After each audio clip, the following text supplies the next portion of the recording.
এশিয়ারা মূলত ওই সময় ছিল যারা ইমামে হোসেনকে 12,000 চিঠি পাঠিয়েছিল।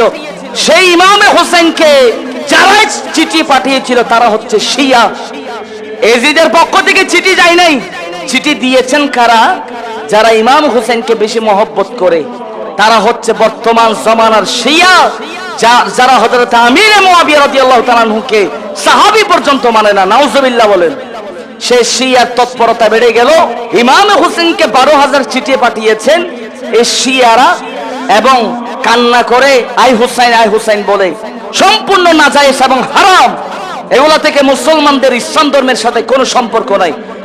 ইমামে হুসাইনকে যখন 12,000 চিঠি পাঠালেন, ইমামে হুসাইন কুফার জমিনে একজন প্রতিনিধি পাঠাচ্ছেন। ওই প্রতিনিধির নাম হচ্ছে ইমামে হুসাইনের চাচাতো ভাই হযরতে মুসলিম ইবনে আকিল। উচ্চ আওয়াজে বলুন রাদিয়াল্লাহু তাআলা আনহু। যিনি ছিলেন মুসলিম ইবনে আকিল, যিনি ইমামে হুসাইনের চাচাতো ভাই। সুবহানাল্লাহ। এবং হযরতে মুসলিম ইবনে আকিল এবং ওনার দুই পুত্র হযরত মুহাম্মদ, হযরত ইব্রাহিম রাদিয়াল্লাহু তাআলা আনহুমাকে নিয়ে আপনার মদিনা শরীফ থেকে কুফার জমিনের দিকে রওনা হয়ে গেলেন। সুবহানাল্লাহ। মুসলিম ইবনে আকিল যখন কুফার জমিনে যখন প্রবেশ করলেন, ভক্ত অনুরক্ত এত বেড়ে গেল, সবাই মারহাবা আহলান সাহলান জানাচ্ছেন, নবীর পরিবারকে সুস্বাগতম জানাচ্ছেন, অভিবাদন জানাচ্ছেন। এত বেশি খুশি হয়ে গেল, তখন কুফাবাসীরা হযরতে মুসলিম ইবনে আকিলের নিকট 18,000 কুফাবাসী বায়াত গ্রহণ করলেন। সুবহানাল্লাহ।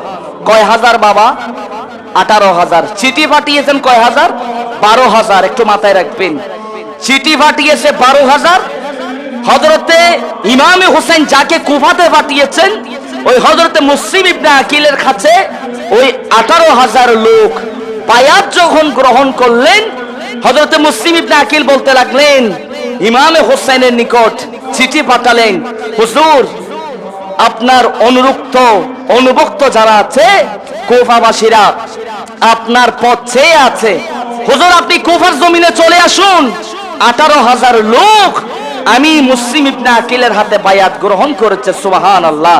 তাদের দিন ধর্ম রক্ষার্থে আপনি কুফার জমিনে চলে আসুন। তখন হযরত মুসলিম ইবনে আকিল যখন কুফার জমিনে, তখন কুফার আপনার গভর্নর ছিল নোমান ইবনে বাশির, যিনি কিনা আহলে বাইতের প্রেমিক ছিল, অনুরক্ত ছিল, অনুভক্ত ছিল।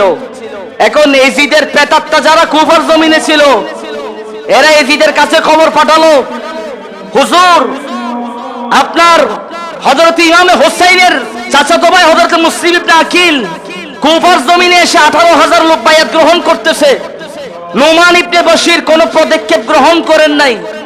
তখন এজিদের প্রেতাত্মা এজিদকে বলছে, এজিদের গভর্নর হাউসকে বলছে যে হুজুর আপনি যদি এই মুহূর্তে ওই আপনার মুসলিম ইবনে আকিলের বিরুদ্ধে যদি তৎপরতা না বাড়ান, নোমান ইবনে বাশিরকে যদি এই জায়গা থেকে যদি অপসারণ না করেন, তাহলে এই ইরাকের জমিন আপনার হাত থেকে চলে যাবে, আপনার বাদশাহী চলে যাবে, আপনার মসনদ চলে যাবে। তখন এজিদকে যখন এই কথা বলল, তখন এজিদ দেরি করে নাই, সাথে সাথে উবাইদুল্লাহ ইবনে জিয়াদ, যে ছিল কঠোরপন্থী, এমন বড় জানোয়ার ছিল, যার ভয় বলতে কোনো শব্দ নাই, সব সময় কথার আগায় বলতো তোদেরকে শাস্তি দেওয়ার সময় তলোয়ার মারবো, না হলে চাবুক মারবো। উবাইদুল্লাহ ইবনে জিয়াদ এগুলো কিন্তু মুসলমান। এই কারবালার ইতিহাসের সাথে কোনো ইহুদিদের সাথে সম্পর্ক নাই, কোনো নাসারার সাথে সম্পর্ক নাই। যারা ইমামে হোসেনকে শহীদ করেছিল তারা সবাই ছিল মুসলমান। কথা বলে ঠিক কিনা?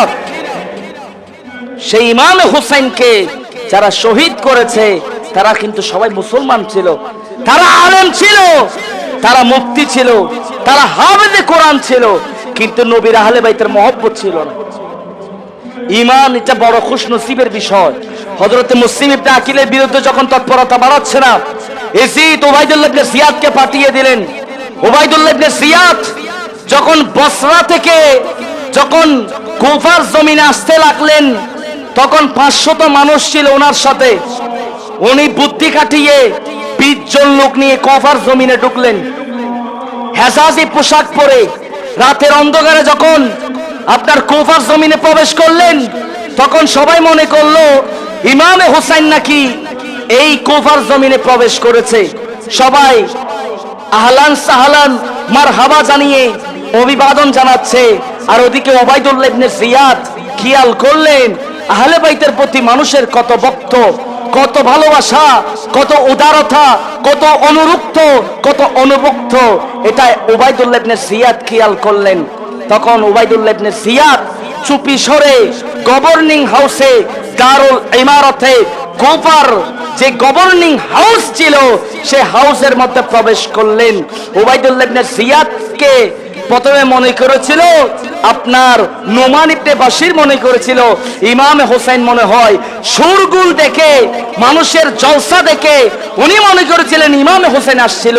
তখন দরজা যখন নক করলেন, বাহির থেকে যখন আওয়াজ শুনলেন, নোমান ইবনে বাশির তো চিনে গেলেন এটা তো ইমাম হোসেনের কণ্ঠ নয়, এটা তো উবাইদুল্লাহ ইবনে জিয়াদের কণ্ঠ। সাথে সাথে দরজা খুলে দিলেন, উবাইদুল্লাহ ইবনে জিয়াদ দরজা বন্ধ করে দিলেন। ভিতরে যখন প্রবেশ করলেন তখন উবাইদুল্লাহ ইবনে জিয়াদ লোকজন সমায়েত করলো, লোক সমাবেশ করলো, লোকজন জমায়েত করলো। জমায়েত করার পরে ঘোষণা দিলেন, আমি আমিরুল মুমিনিন ইয়াজিদের পক্ষ থেকে আমি কুফার গভর্নিং হিসেবে আমি নিয়োগ প্রাপ্ত হয়েছি। এখন থেকে আমি যেটা তোমাদেরকে আদেশ দিই তোমরা সেই আদেশ পালন করবে। কে বলছে? উবাইদুল্লাহ ইবনে জিয়াদ, যে কিনা ইয়াজিদের গভর্নর হয়ে আপনার কুফার জমিনে এসেছিল। নোমান ইবনে বাশিরকে বরখাস্ত করা হয়েছিল। সেই উবাইদুল্লাহ ইবনে জিয়াদ বলতে লাগলেন যে আমার কথা আজকে থেকে তোমাদের থেকে শুনতে হবে। কেউ যদি আমার কথার বিপক্ষে চলে যাও তাহলে তোমাদের সাথে আমার আচার ব্যবহার হবে তলোয়ার দিয়ে, না হলে চাবুক দিয়ে। আর যদি কথা যদি শুনতে না চাও, তোমাদের জানমাল যদি তোমাদের কাছে নিরাপদ মনে হয়, তাহলে তোমরা জানমাল রক্ষার্থে একটা জিনিস মাথায় রাখবা যে উবাইদুল্লাহ ইবনে জিয়াদের আদেশ যে ব্যক্তি অমান্য করবে তাকে ফাঁসির কাস্টে ঝুলিয়ে তাকে হত্যা করে তার ঘরের সামনে লটকিয়ে দেওয়া হবে। নাউজুবিল্লাহ। উবাইদুল্লাহ ইবনে জিয়াদ কি বলেছেন? আস্তে না আস্তে বলে দিলেন, কেউ যদি হুকুমের অমান্য করেন তাহলে আপনাদেরকে সরাসরি আপনাকে হত্যা করে ঘরের সামনে, দরজার সামনে লটকিয়ে দেওয়া হবে।